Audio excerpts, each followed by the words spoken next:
Okay, so hopefully I can merge the two videos because I had a little glitch. If not, I'll probably redo it. But so, anyways, the problem I had in the video I was running with this bottom bolt was this little nipple here sticking up was just like barely too tall. And I think it had something to do with a scratch around where the nut was from I don't even know how the scratch happened. But, well, anyway, so I just took a file to it and just touched the top of that because as long as it's below the surface, it doesn't really matter. You can use the taller ones if the nipple doesn't stick out as far, but it'll just choke your hot end out like 1/8 of an inch, which isn't a real big deal. But in my case, I've got some bigger mods that are gonna happen, and I need like every millimeter I can get for the particular mods I'm doing.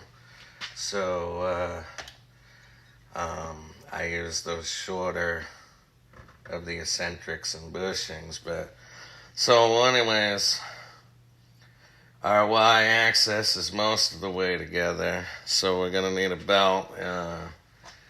It's roughly 142 1/4 inches or 1,074 millimeters. I would not actually cut it until it's on the machine because the length can vary a little tiny bit if you cut this 1/8 of an inch shorter or longer.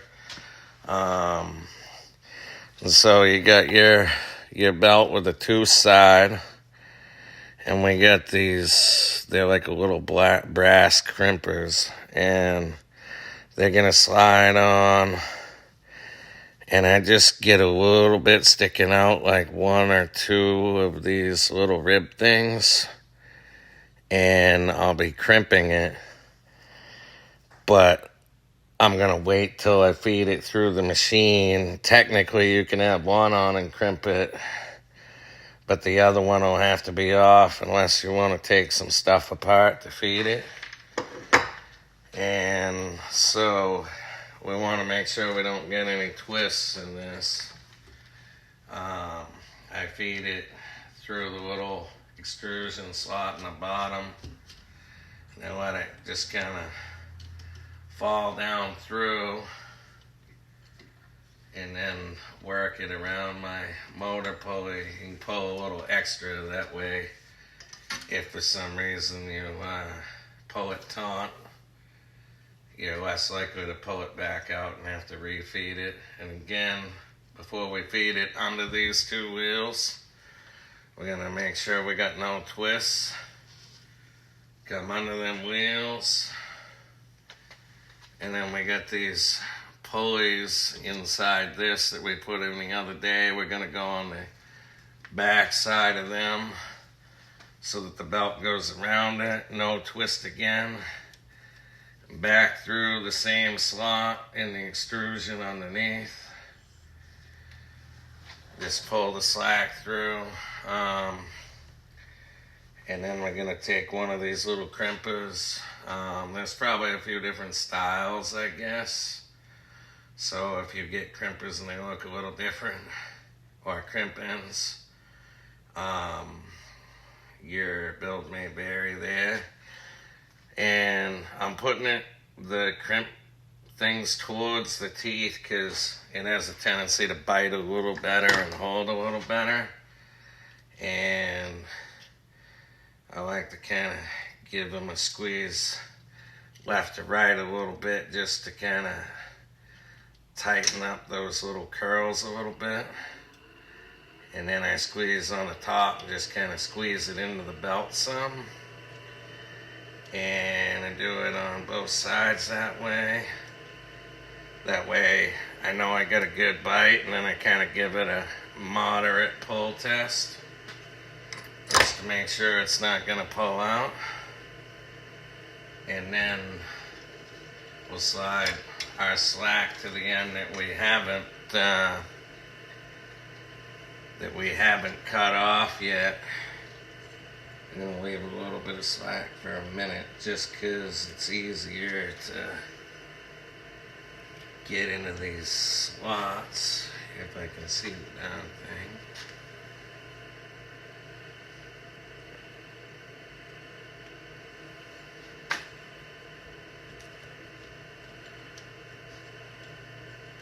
Halfway in there.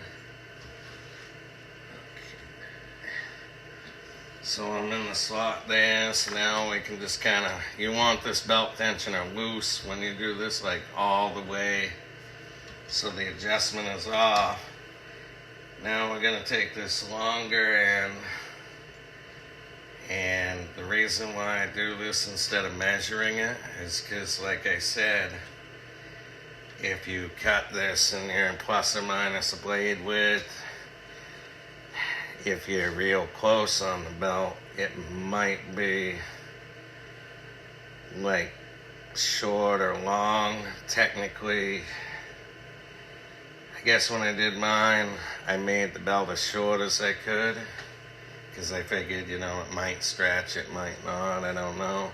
So basically I put it in the same slot again, and I pulled it so like 90% of the slack's out of it. And then, let's see, where's my cutters? Really, I did this again. So basically, what we're gonna do is we're gonna leave a little bit of extra because you can't crimp this in there, and you're gonna cut it off. Oh, I'd leave like 10 millimeters probably sticking out, because where this is all the way in, it'll take up that 10 millimeters. Plus, you're not actually still going to have the full 10 millimeters, because I think this is roughly like 6 millimeters in width. And I don't think I can cut it with those. Really, my scissors aren't hanging up either. Alright, I'm going to pause the video, find a tool, we'll cut this, and then I'll adjust it. So, be right back. Okay, I'm back. I cut it off camera, but mostly because figured you're not going to be able to see me anyways doing it. But so anyways, it's going to flip the camera. I might have to move the bed down. So I left some sticking out over here. That way it gives us a little slack. We're going to slide the crimp on. Like, we'll have to pull it out to crimp it. And I don't know if I can. There's my crimp. I'm going to try to hold this camera. I guess, everywhere I put my hand is covering up something that needs to be. I guess I got to use a tripod. I won't be able to pull this back out because, like I said, in order to get the belt in with all these crimped on, you'd have to have the rail unmounted because it won't quite go through the slots. So basically we're doing it the same way. I'm going to give them a little, so let's see these they move a little better. Give it a little squeeze left to right just so that I know I'm in the, not any wider than I need to be. Give them a nice little squeeze. And it's important that you don't want it to like cut the belt, but you don't want it to be like loose either.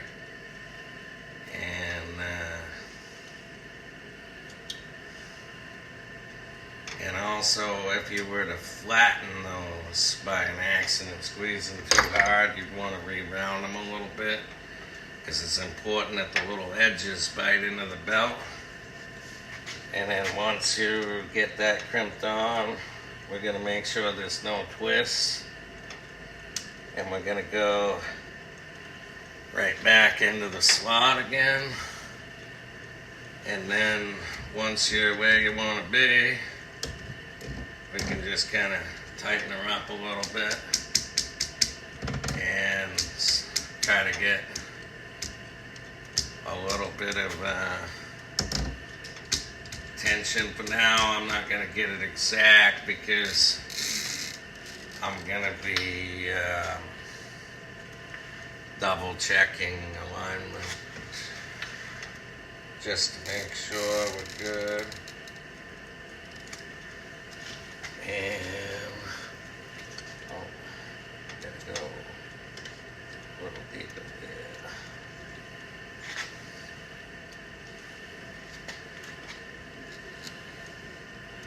there. Okay, and then they're gonna be the same tension as a regular, like Ender 3 belt. And then if you decide that you're gonna use, I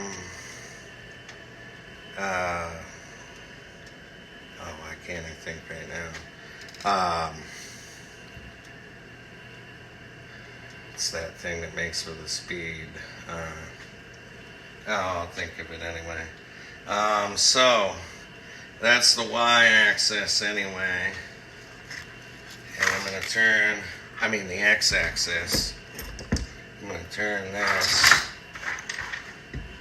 And so the y-axis, this is the back of the machine where the motor is. And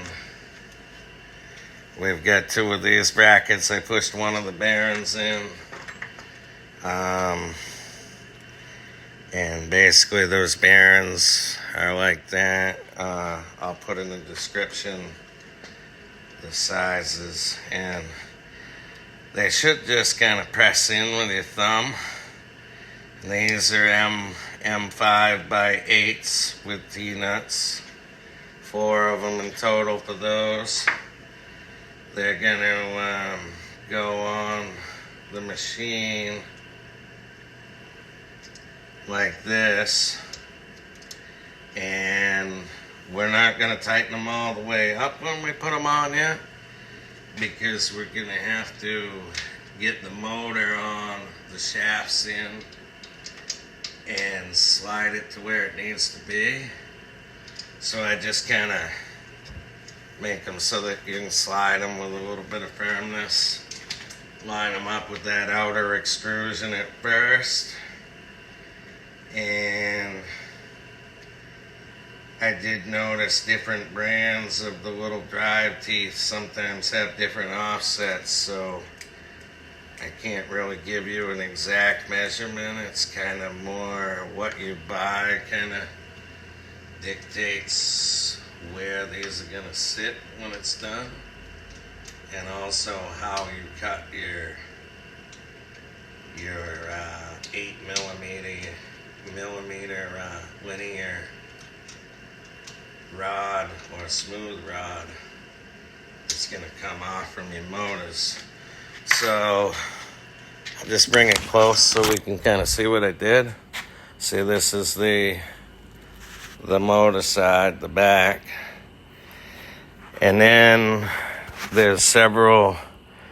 So this was a single shaft motor, and I bought a package of these 5 millimeter smooth rods.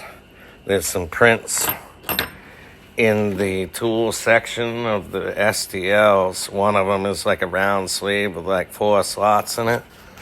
And those 4 slots are for a razor blade like that in a utility knife.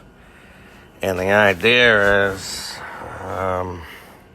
you won't be able to see the indentures. So when you take apart your single shaft motor, I've already pulled the screws out of the motor to save a little bit of time. So basically, you'll be sliding the top off, and then this shaft will just pull right out. And you'll notice you got a white bushing and a black bushing. Different brands might be a little different. Some of them don't even have these bushings. But you'll definitely have a wheel bearing and like a little, I mean, not a wheel bearing, but a bearing anyway. Sometimes they pop out of your housing, sometimes they don't.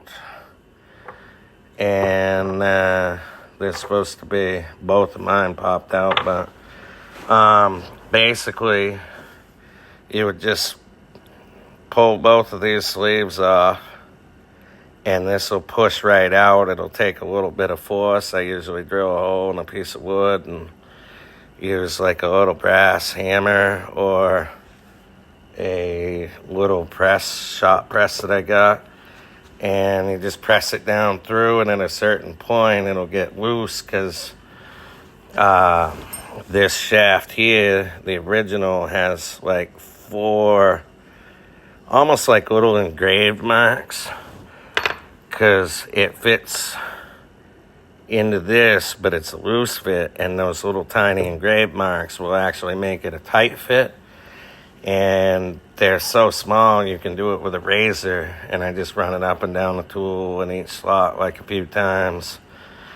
And then when you press the new one in, and I will do a video on this anyway, that center hole, I usually put a couple drops of glue on each side, push it down through, and I don't so much worry about centering the shaft, because even if you center the shaft, it's not going to be exactly, well, it will be with certain size motors centered, and then other length motors, it'll be a little bit different.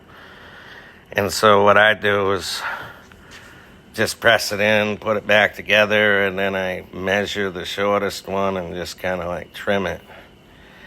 And you end up with a dual shaft motor instead of buying one that way. And this is one that I did, and I don't know, I printed probably a couple thousand hours on it, and I haven't had a problem. But I will say these little 5M shafts, Ender 5s, like to snap them. And this was a mount that I didn't personally design.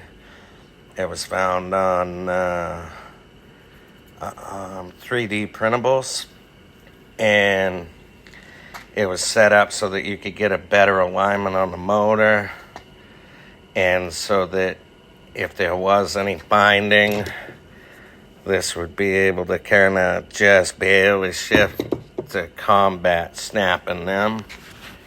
Now, when I built mine, I decided to go, I don't know if that'll focus on the words or not, but it's a Creality 4260. You don't have to have a Creality one. Input shaping, that's what I was trying to think of earlier.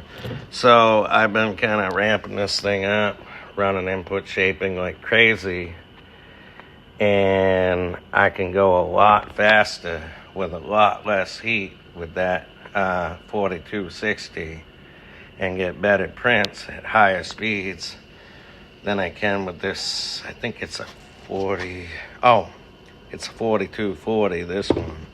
And so it does make a bit of a difference. I mean, we're probably only talking like 40 millimeters a second, maybe, difference. But what I liked about this, though, is that's an 8 millimeter shaft, which is the same as the drive shafts that are stock on an Ender 5. And it's a lot more rugged. but you know, it also increases price of build. Now, I did include some prints in the thing. This is a drive. You can't really see the teeth on it, but they actually look pretty nice. It's just this particular filament is a Mountain Dew bottle, so it's kind of see-through, so the camera can't adjust good on it, where it's a little iridescent. But believe it or not, these work really well. I didn't need set screws, nothing. Probably wouldn't hurt to have them. But I was running these at 175 millimeters a second with my the max speed and max acceleration cranked to 2,000 instead of 500 like stock, and I had no problems. But I also printed the couplers for an experiment, and I don't have them sitting here right now because those will shatter if you crank. And so, like on the couplers, it doesn't really matter on which style we use, because this little, springiness isn't going to make a bit of difference where it doesn't have up and down pressure. And I'm going to use the 60, but you can use a 40. And basically what I end up doing is you point your motor plug down, and I got that all the way tight. I'll do it on camera anyway. But this is just going to drop on here like that. And you'll snug that screw, and you'll see that a little plastic piece rests on the lower. You don't want to tighten it all the way because you can shift it a little, and you may want to.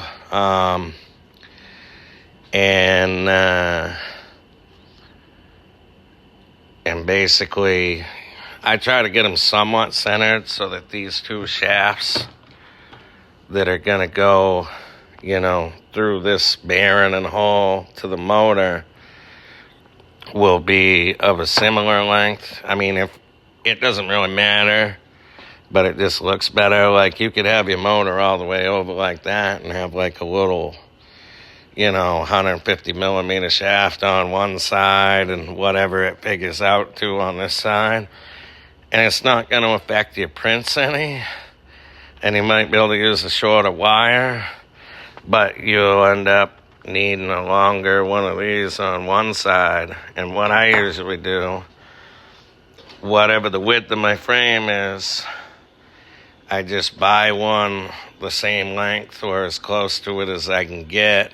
And it'll be shorter when you're done, because whatever the length of your motor is going to come out of it, plus probably like 5 millimeters, because you don't want to be touching the shafts and have vibration traveling through.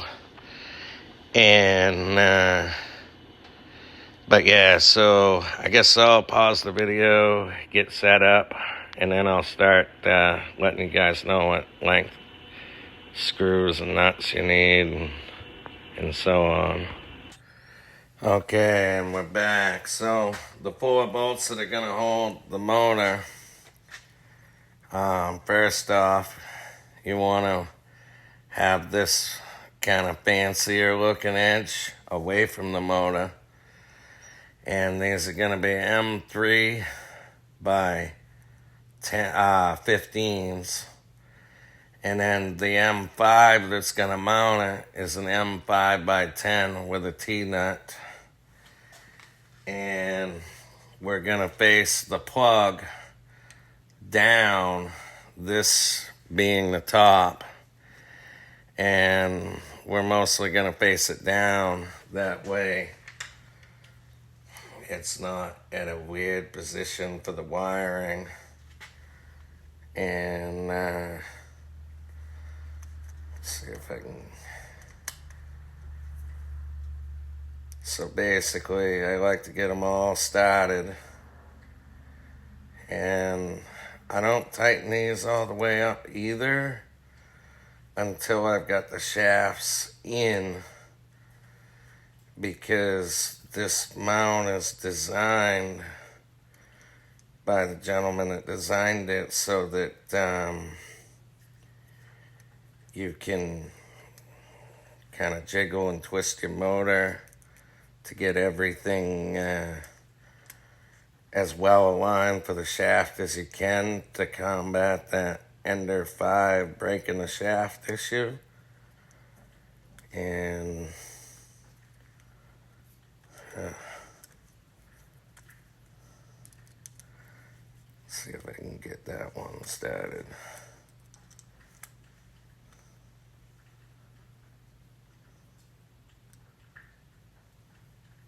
Okay, there we go.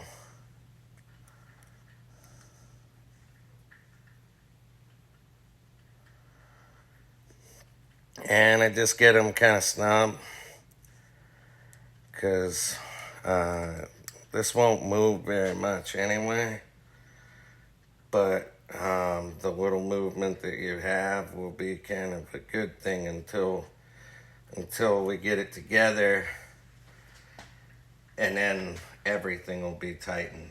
But so different motors also have the mounting holes on different sides, so if your motor points the opposite direction, you didn't do anything wrong. You just have a different brand motor. And that's another reason why I said these shaft lengths may vary a little bit from brand to brand. I'm gonna just get my little T-nut spun, and I've already got a little mark where the center of my extrusion is. And like I said, they don't have to be centered,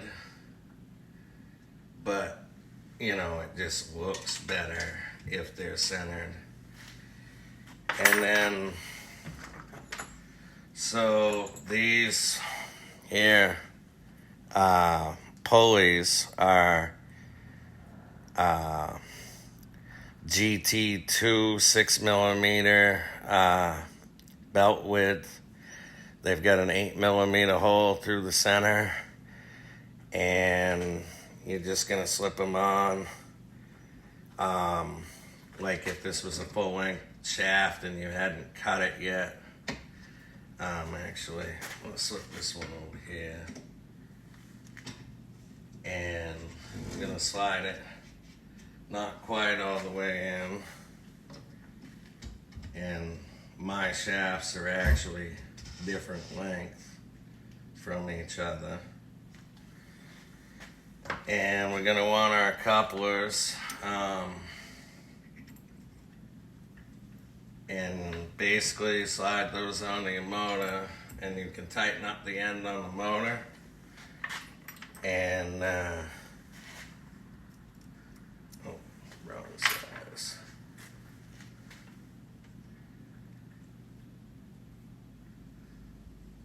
That way they don't go shifting around. And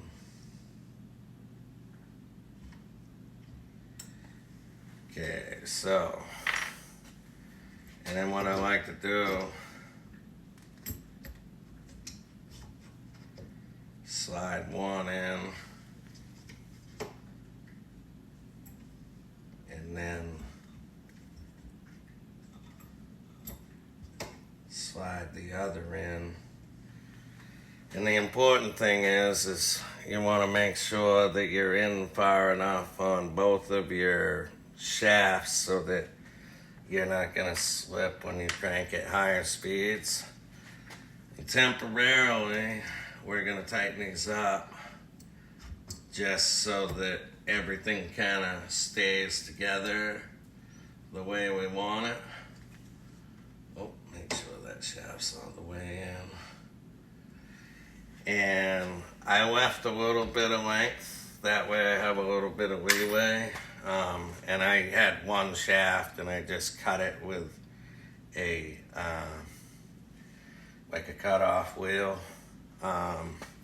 They're grade 8, so they're pretty like you won't cut it easily with a hacksaw. And then so the belts are done pretty much the same way.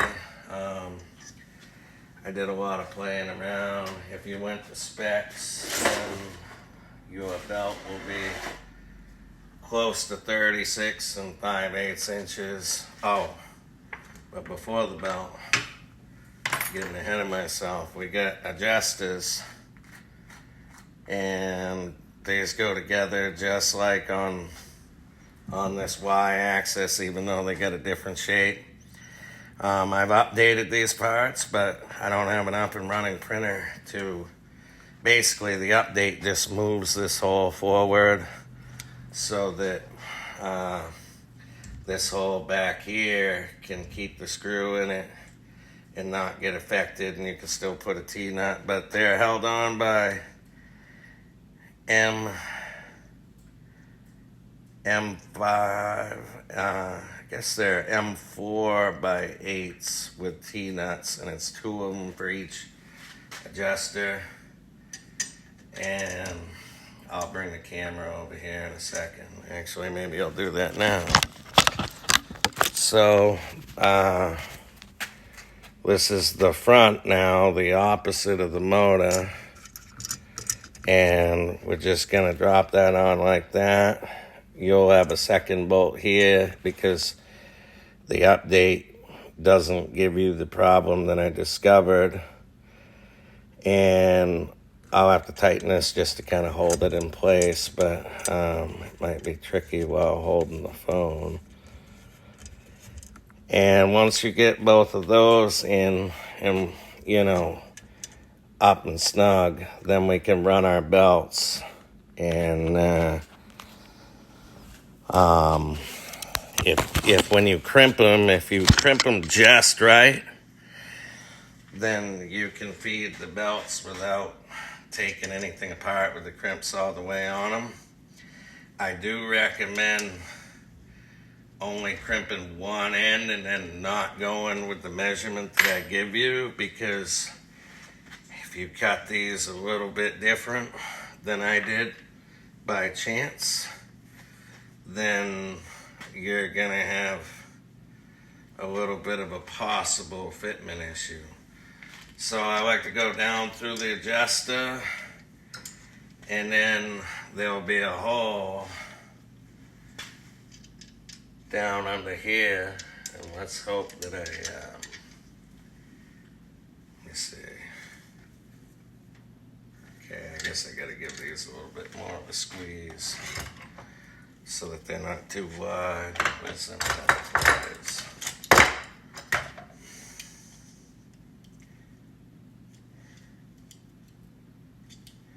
And anytime we mess with them, you want to make sure, I guess I'll work it through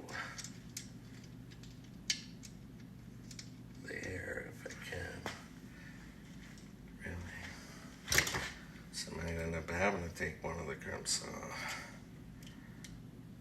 Never actually fed these belts the other way, but I did somehow get it apart with the clips together.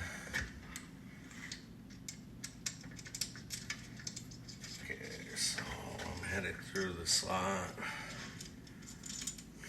and you'll have to twist just a little bit on the loop that comes down through to get it to fall through.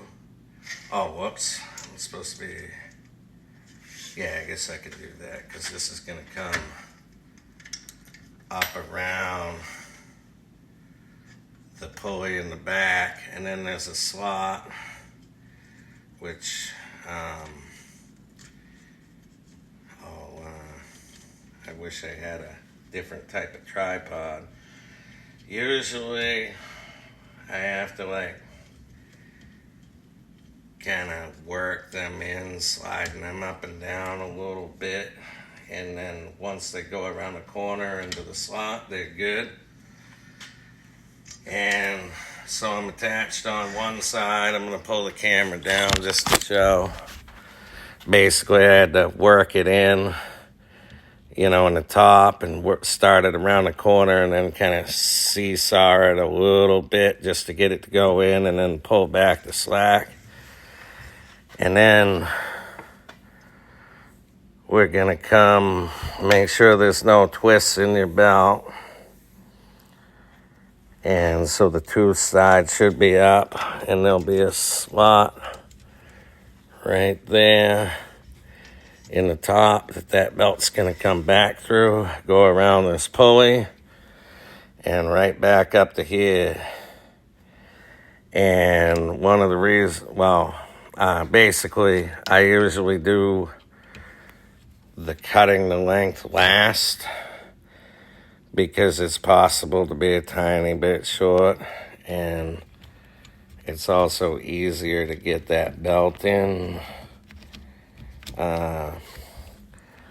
But basically, as long as you're not too short, you should be good, because these adjusters will adjust up a fair amount anyway. And so if you use anything to help get this in the slot, don't use anything with sharp edges. Like if you get to push a little bit on that bottom. But usually I can do it with my thumbs. Sometimes I can't, but basically sharp edges can damage the belt, and it may take you a minute of messing with it to get it worked around that corner. And I left enough to seesaw a little bit, and as you can see, we got a pretty good amount of slack. And whoops, can't believe I just did that. So an important thing here, I got to come back out because I messed up, and I'm below my bottom plate, and I'm supposed to be above it. So this plastic plate here, make sure your belt is above that, and then work it through the little hole around the pulley. And then in a minute here, I'll show you why we left a lot of stuff loose. The other belt goes on the same way, just, it's a mirror image. And once I get it started in there, I may have to seesaw it.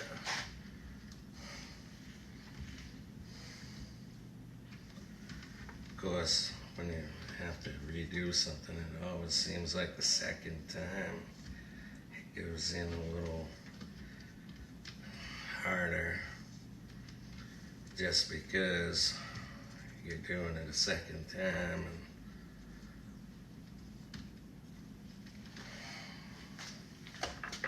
And let's see, I guess I'll give us a rounded Allen hex just to kind of help me push there.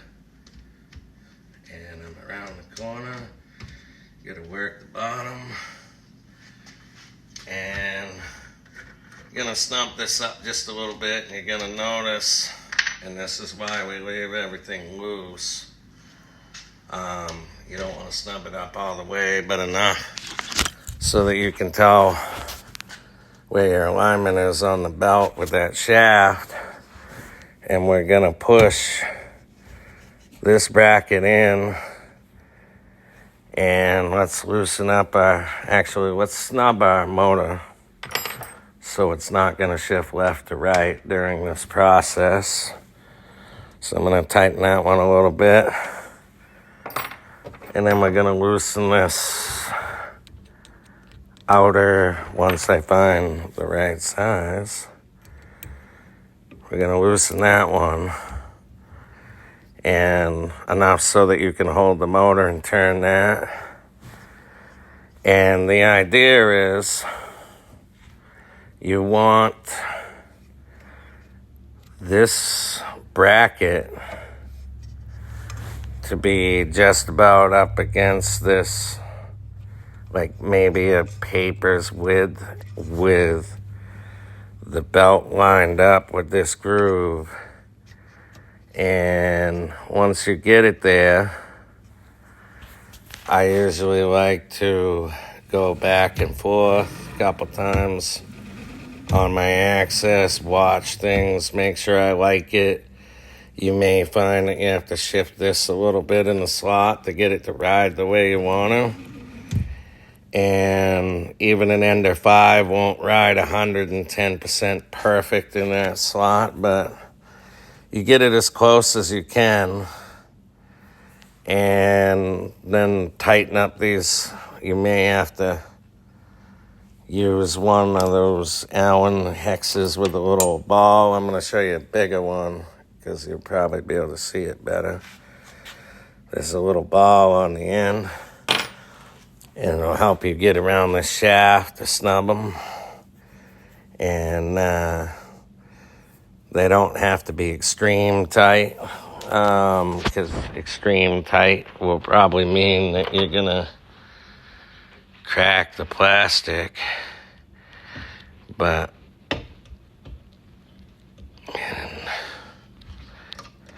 basically, I tighten those up, and then we can tighten one of these, but we're going to leave one loose until both belts are on, because it's possible to have like a half tooth, like this twisted a half tooth on one side, and then these belts will be fighting each other just a little bit. And I don't know what that would do on prints. I'm guessing it would make an issue. So I like to leave them loose until the belts, one of them loose until the belts are totally tight. And then, of course, after you do this other side the same way, then the Y-axis is all together and done. And I'm going to pause the video, spin it around, get that ready. We'll do it again real quick. That way you get like a double take. And then that's pretty much everything assembled except for the bed, which just drops on, with, I don't know if you can see the pre-drilled holes, but I used this in the other video just to kind of make sure my holes were where I wanted them. And that just drops on. Where we have our power supply over here, in the next video, I run the bed wire pointed right towards the back, pretty much in the same place it is on the original Ender 3. And I'll probably show that in this video because it'll kind of wrap up the assembly of everything and just need to be wired. But all right, so we'll be back in a minute. Okay, so I've spun this around. I just stuck this on with the one screw. Obviously, you want to do it with two because, you'll have the updated part and not this one. Technically, it'll work with one. We're going to go through that same slot on the bottom and stick my finger so it can't slide so I can get the loop down. And then sometimes these twists come out real easy. Sometimes you got to shake them a little bit. Then we're going to go up over this plastic again. So we're up above it and below the extrusion. No twists. Through the front hole. It'll be like right at the top of that 2040. You may have to twist to get it started in the slot, up around the pulley. And I guess it doesn't really matter which side of this you start on the slots to work them in, because they're both gonna go regardless of which one you put first. So I'm in on that one. I found that this edge kind of seems to help me work those belts in. I'm gonna go to the back side of those same tensioner pulleys back around to the front. And if you haven't crimped, obviously you just work this in and then cut it sticking up about the same length is what we did on the hot end.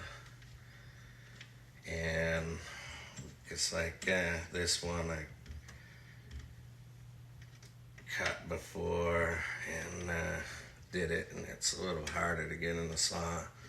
So I'm in there, and again we're gonna do the same thing on this front here. We're gonna shift, I guess I shifted a lot. We're gonna shift that, get everything centered, kind of go back and forth a little bit. When you're satisfied with how it's riding, like I said, you might have to shift that a little bit to get it riding exactly how you want. And then we'll tighten this bracket. And of course, remember, we left one of these loose. And so basically, you'll tighten this bracket, tension your belts right up the way you want them completely. And then we'll tighten the coupler here, because that'll auto align, so that everything's clocked the same and nothing's fighting itself. And that'll be the entire Y-axis and the entire X-axis. And everything just needs to be wired up at this point. You don't have to use the power supply mount the way I did, and you can use a all-in-one box if you want to. And I'll be doing a wiring video probably most likely tomorrow, because I got a car trouble problem I got to deal with. And that's pretty much it. So I'll see you guys next time on my little wiring video. I'm probably just gonna, when I do the wiring video, I'll probably already have my power supply mounted, because it's pretty simple. It's only 2 holes, 2 bolts, and it'll just make the video quicker. I'll kind of show everything, but the wiring is going to be not real lengthy. I may not even show the whole wiring. I may just kind of show the pinouts and then where they go on the frame, and then that way at least you guys can refer to it and wire it up if you get a stock board. And I'll see you next time.